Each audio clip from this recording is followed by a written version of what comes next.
Good afternoon guys. Nandito nga tayo ulit sa DLTV kung saan para nagmimistulang fully book ko.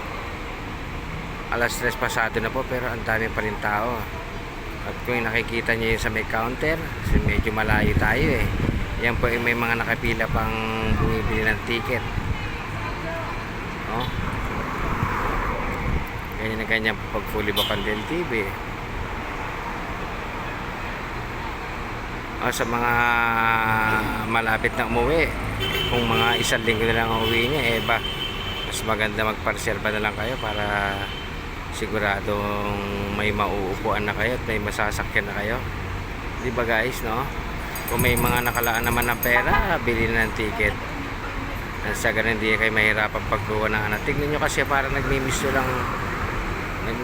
lang fully book eh, oh. Ay lalo na't malapit na po ang summer, di ba guys? Thank you for watching guys, thank you po.